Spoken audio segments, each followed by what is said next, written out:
ल अब question number 15 मा a rectangular field is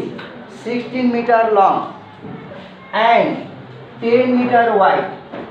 There is a path of uniform width all around it having an area of 120 meter square. Find the width of path. अब यसले क्वेश्चनमा के छ, एउटा rectangular field और यो रेक्टेंगुलर फिल्डमा यहाँ हेरौँ है, लेन्थ कति छ यसको, रेक्टेंगुलर फिल्ड लेन्थ कति छ 16 मिटर, वाइड ब्रेथ चाहिँ कति छ 10 मिटर। क्वेश्चनले के भन्छ, there is a path of uniform width all around it. यसको चारैतिर के छ, एउटा पाथ छ।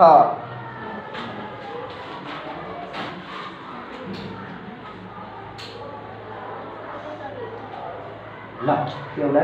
पाथ छ। त्यसो गर्दा फेरि सपोज अब यो पाथको ब्रेथ x सपोज गर्ने हो भने यो कति हो x हो, यति चाहिँ कति हो x हो। त्यसो भने यतिको मात्र ब्रेथ कति छ 10, यतापट्टि एउटा x थप्यो, यतापट्टि अर्को x थप्यो, ठीक हो। त्यसरी टोटल ब्रेथ चाहिँ कति भयो 10 प्लस 2x। बुझिन्छ यति के बुझिन्न? ल त्यस्तै यो लेन्थमा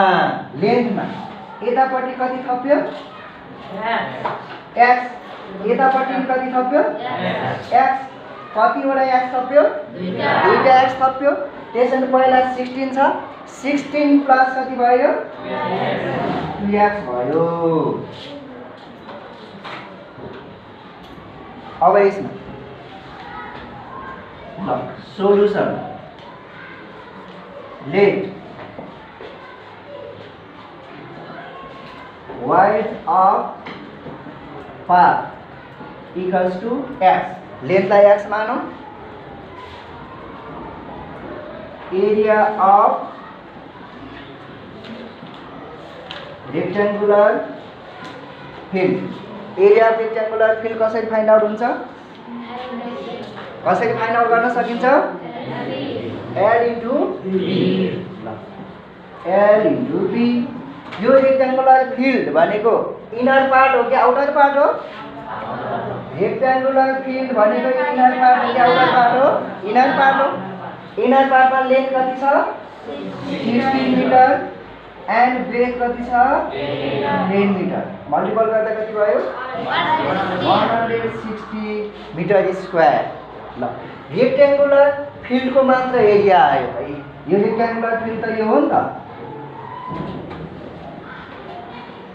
यसको मात्र एरिया आयो। तर हामीलाई यो चाहिएको हो त अब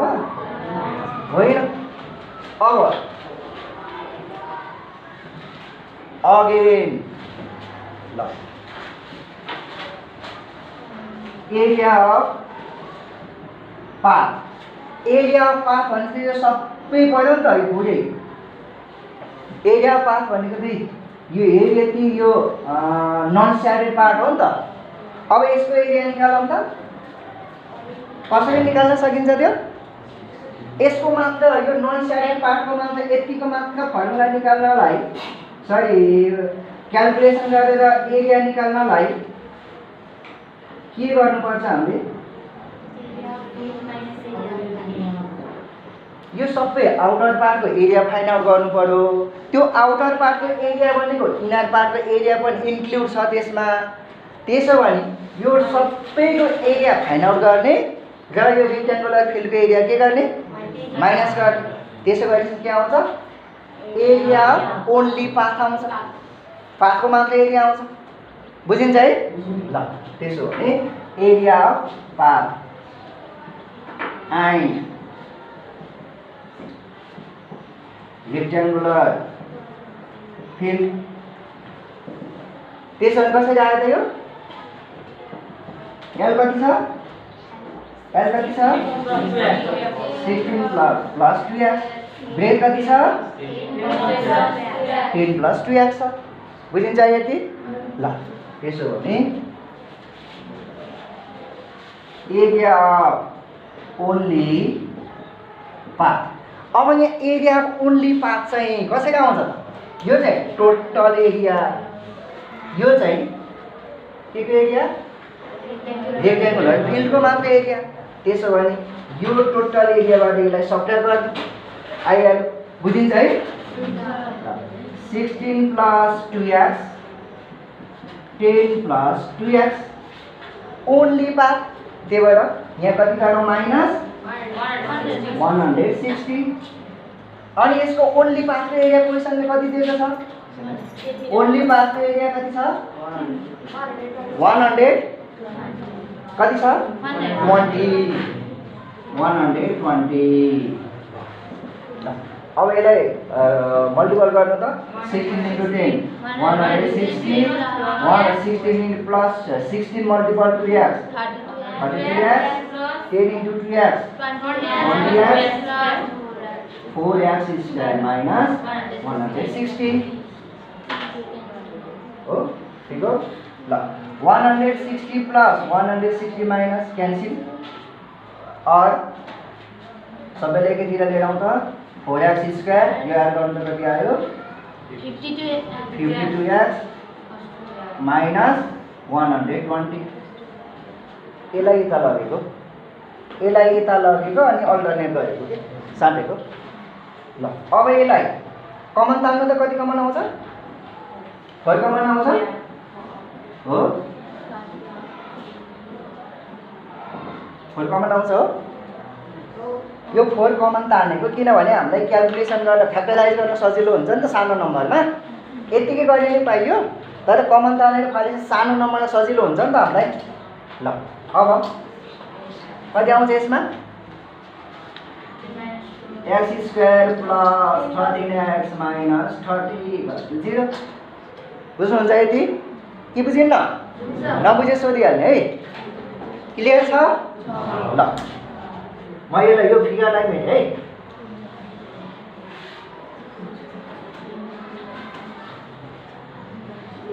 ल अब यसमा के गर्नु पर्छ त फ्याक्टराइज गर्दा यो कुन सिम्बल हो माइनस त्यसैले 20 को मिडल टर्म के गरेर ल्याउने माइनस गरेर के माइनस गर्ने 30 को फ्याक्टरहरु दुईटा पेयर अफ फ्याक्टर बनाउने अनि सबट्र्याक्ट गर्ने जस्तो कि x square plus 13x minus 30 = 0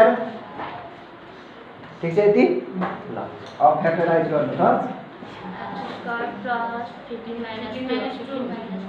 ल 15 to 30 15 minus 2 x minus 30 = 0 x square plus 15 into x 15x plus minus minus 2x minus 30 = 0 clear छ यति त्यसो भने यसलाई 1 पेयर बनाउने यसलाई अनदर पेयर बनाउने कमन कति आयो यसमा x plus 15 minus अब कति कमन आयो यसमा 2 minus 2 कि plus 2 minus 2 कमन x अनि plus 15 =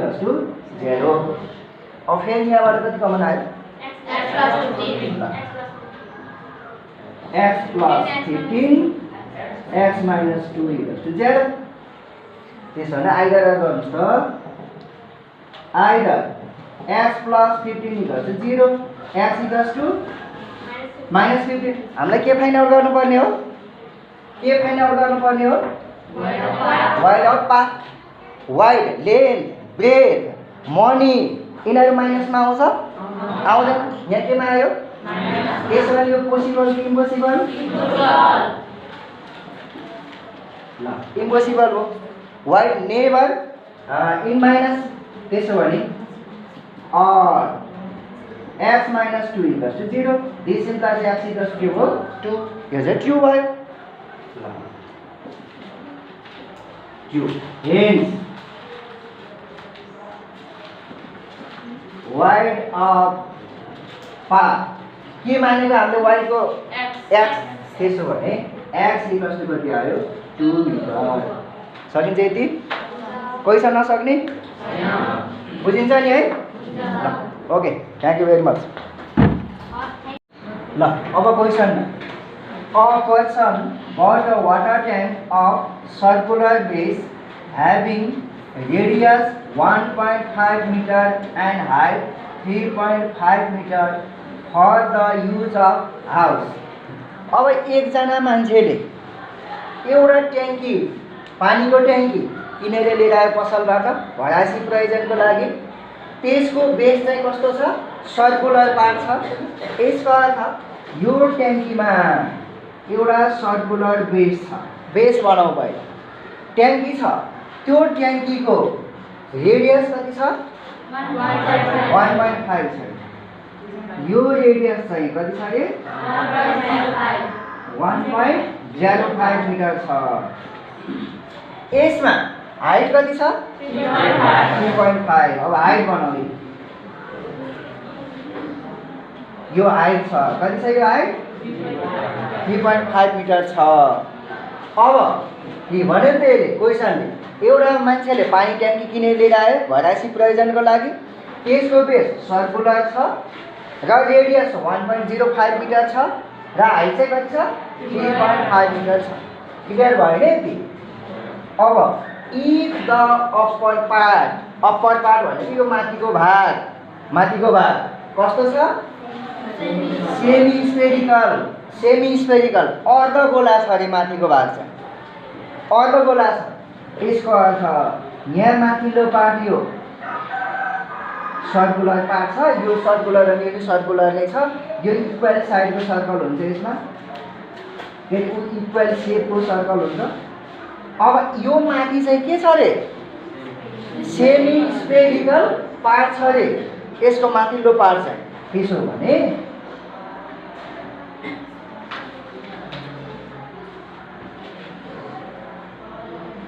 ल यस्तो टाइपको पार्ट छ रे माथिबाट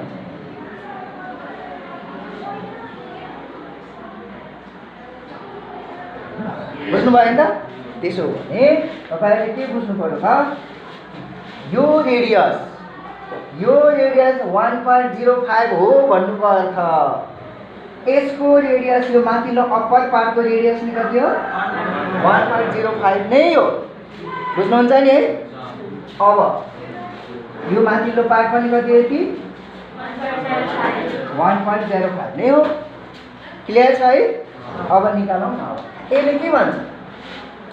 how many litres of water will be contained in the tank अब कति लिटर पानी चाहिँ ट्याङ्कीमा अटाउँछ भन्छ पानी कति अटाउँछ भन्नुको अर्थ क्यापासिटी छ भन्नुको अर्थ के फाइन्ड आउट गर्नुपर्ने हो भोल्युम फाइन्ड आउट गर्नुपर्ने हो अब यसको लागि solution radius of circular base iris कति 1.05 मिटर अनि हाइट कति छ 3.5 मिटर क्लियर छ यति अब यो भोल्युममा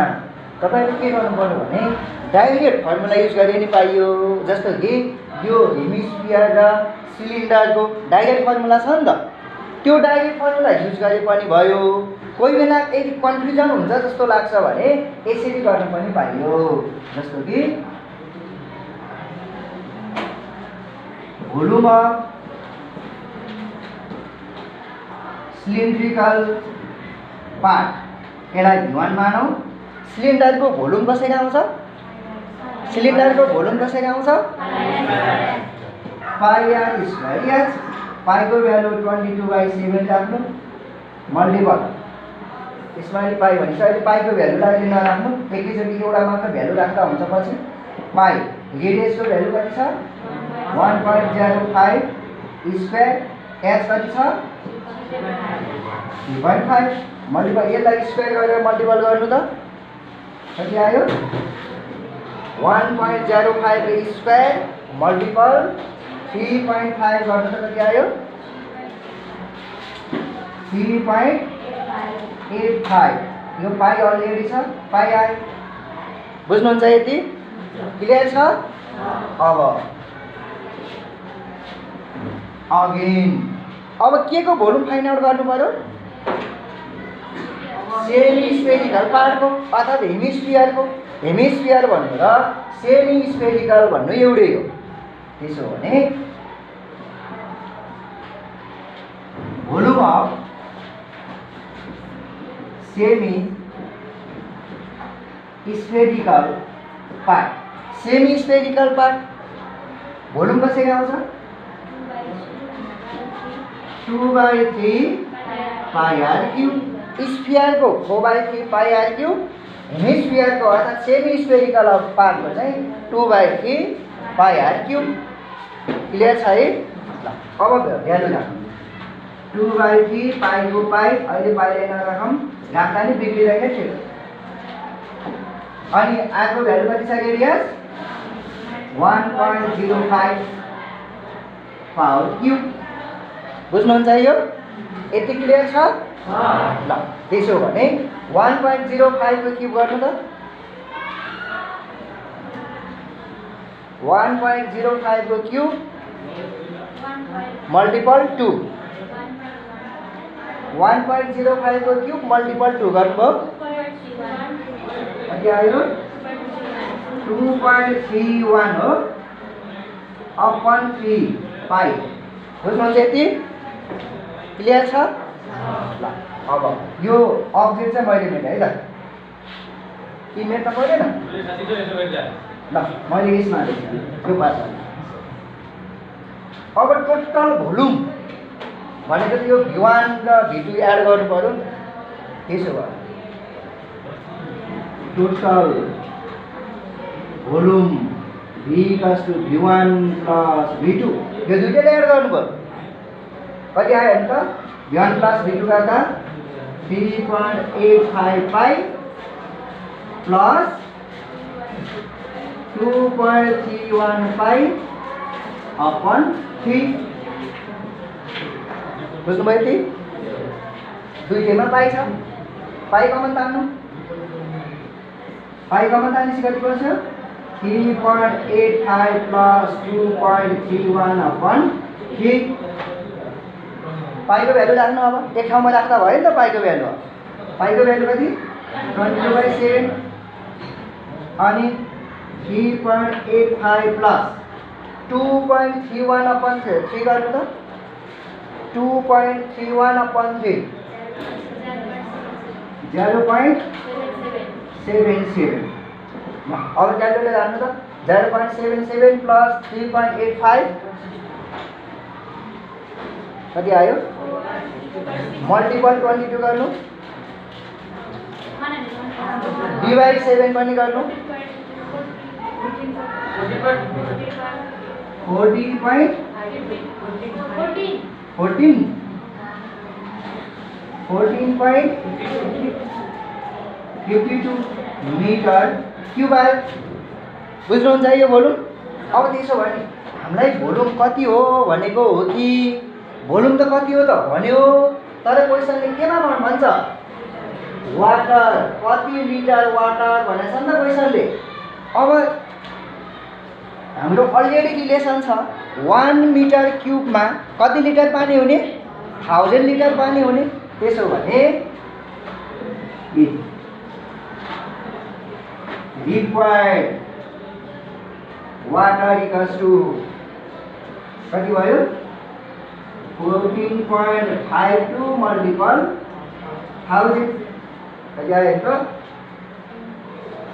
145 हो लिटर क्लियर छ बुझ्नुहुन्छ है यति नबुझ्ने कोही छ ल